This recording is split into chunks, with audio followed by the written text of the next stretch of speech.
Assalamualaikum warahmatullahi wabarakatuh. Alhamdulillahi rabbil alamin.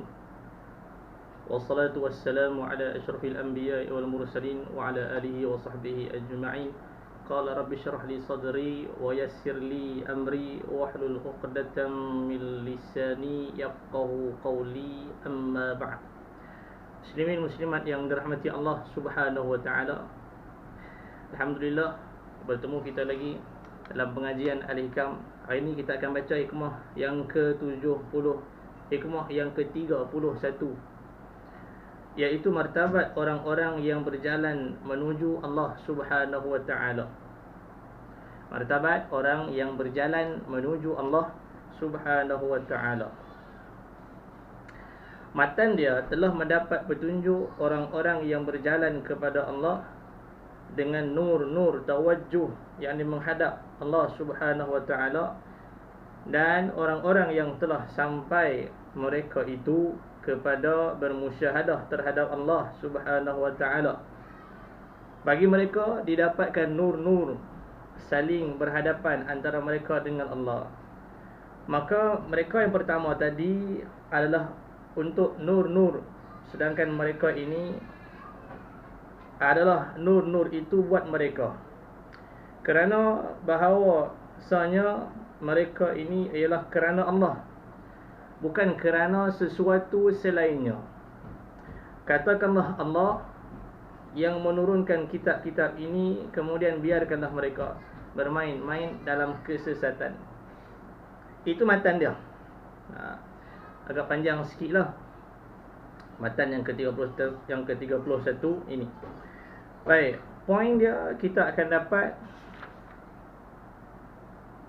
1,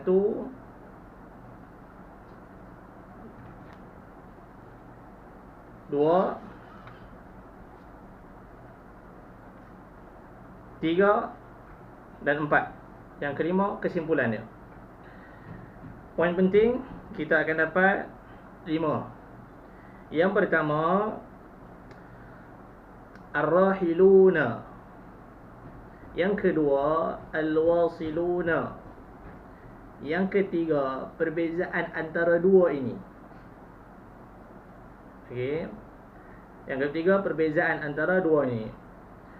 Yang keempat, 6 macam keadaan hati. 6 macam keadaan hati. Dan yang kelima, kesimpulan daripada apa yang kita baca. Okey. Yang pertama, ar-rahiluna. Siapa dia ni? Mereka golongan yang mendapat petunjuk daripada Allah Subhanahu wa taala. Maksud dia, apabila kita tetap selalu mengerjakan amal ibadat, maksud dia mengerjakan segala perintah-perintah Allah, menjalankan anjuran-anjurannya, dan menjauhkan segala larangan-larangannya, termasuk yang kurang baik seperti yang makruh. Di samping kita bermujahadah, berriyadhah, yakni sabar, menahan diri dari sekalian yang bertentangan dengan pelaksanaan perintah-perintah Allah dan menjauhkan larangan-larangannya, contoh seperti solat, puasa dan lain-lain. Kita semayang, kita jalankan semua itu meskipun kita dalam keadaan sakit, contohlah. Dan bermacam-macam godaan syaitan dan iblis. Kita semayang, dia kadang-kadang terganggu, khusyuk tu taklah 100% kita dapat, tapi kita tetap mengerjakan salat itu dengan penuh bersungguh-sungguh. Mujahadah kita lawan untuk mendapatkan khusyuk tersebut. Ataupun dia sakit, yang dia tak larat, kalau ikutkan tak payah pergi lah, tapi dia paksa diri dia tu, mujahadah dia pergi juga. Okey. So, apabila dia tekun menjalankannya, maka barulah Allah Subhanahu wa taala memberikan kepada kita cahaya-cahaya, nur-nur yang dilimpahkannya kepada mata hati kita ni, berkat apa yang kita lakukan itu, maka Allah mengurniakan petunjuk kepada kita. Okey. Ini ar-rahilun yang pertama, golongan yang telah mendapat petunjuk, yang berjalan, telah mendapat petunjuk hamba Allah yang berjalan kepada Allah dengan mendapat cahaya tawajuh menghadap kepada Allah Subhanahu wa taala. Yang kedua, al-wasiluna ilaih. Ini orang yang sampai cita-citanya, yakni hampir dengan Allah Subhanahu wa taala.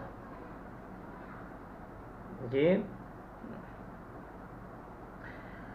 Keterangan ini menunjukkan kepada kita bahawa martabat kedua atau terakhir bagi hamba-hamba Allah yang saleh ini, al-wasilu, al-wasiluna, mereka ini telah sampai pada cita-citanya meskipun mereka tidak mengetahui sama sekali. Dia sudah hampir dengan Allah Subhanahu wa taala, cita-citanya itu sudah sampai, tapi dia tak tahu. Okey, mereka ini mendapat secara langsung taufik Allah dan ilhamnya, sehingga mereka telah melihat kepastian dan ketetapan Allah bahawa mereka sebagai walinya dan sebagai hamba-hambanya yang terpilih dari sekian banyak makhluk. Ini al-wasiluna, golongan yang telah sampai. Okey, so bila kita dah baca yang pertama dan yang kedua, kita nampak yang pertama sedang berjalan, ar-rahiluna. Yang kedua telah sampai kepada Allah. Okey, so yang ketiga, apa perbezaan antara dua ini? Ar-rahiluna, mereka melaksanakan segala amal ibadat itu. Dia buat ibadat yang kita sebut tadi dengan maksud mudah-mudahan Allah Subhanahu wa taala memberikan cahaya petunjuk, di mana dengan cahaya petunjuk itu mereka sampai kepada cita-cita mereka, iaitu menghampirkan diri kepada Allah Subhanahu wa taala. So mereka sangat memerlukan kepada cahaya petunjuk dan taufik Allah Subhanahu wa taala untuk sampai kepada maksudnya. So bila dia tak dapat cahaya tu, dia ada rasa gundah, susah, gelisah, seolah-olah putih asalah. Tapi Allah Subhanahu wa taala membantu dia dalam perjalanannya itu. Ada kita sebut hikmah yang dulu. Itu ar-rahilun. Dan al-wasilun, yakni telah sampai kepada maksudnya, kita sebut tadi, menurut pandangan orang lain. Maksud dia tak tahu yang dia dah sampai, walaupun mereka mengatakan masih jauh dari sempurna. Dia duk kata, aku masih belum sempurna, aku ni hamba yang kotor, yang banyak melakukan dosa. Walhal orang lain tengok dia memang sungguh dia ni orang yang saleh, yang sangat hampir dengan Allah Subhanahu wa taala. Siapa yang tak nampak? Sebab yang penting kepada mereka adalah Allah. Dia terlalu fokus Allah, ibadat dia buat, dia ingat Allah saja, sehingga dia tak sedar diri dia sudah sampai. Tapi orang di sekeliling dia mengetahui bahawa dia telah sampai. Okay. Itu perbezaan antara ar-rahiluna dan al-wasiluna. Yang keempat, kata al-Imam At-Tirmizi rahimahullah ta'ala bahawa hati itu terbahagi kepada 6. 4.1 hati yang hidup, 4.2 hati yang mati, 4.3 hati yang sihat, 4.4 hati yang sakit, 4.5 hati yang bagus, dan 4.6 hati yang tidur. Adapun 4.1 hati yang hidup, iaitu yang penuh dengan iman. 4.2 hati yang mati, iaitu yang kufur kepada Allah Subhanahu wa taala dan kepada nikmat-nikmatnya. 4.3 hati yang sihat, iaitu yang hati yang taat kepada Allah Subhanahu wa taala. 4.4 hati yang sakit, iaitu hati yang tidak luput dari maksiat dan durhaka. 4.5 hati yang bagus, iaitu hati yang selalu mengingati Allah Subhanahu wa taala. Dan 4.6 hati yang tidur. Apa dia? Iaitu hati yang banyak lalai kepada Allah Subhanahu wa taala. Baik. So orang yang telah sampai kepada Allah dan mereka mendapat cahaya Allah, siapa dia? Ialah mereka yang hatinya hidup, sihat dan bangun.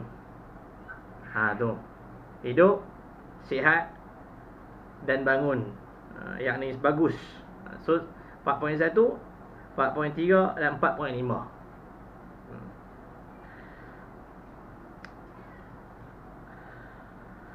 Itu yang keempat. Dan yang kelima kesimpulan dia.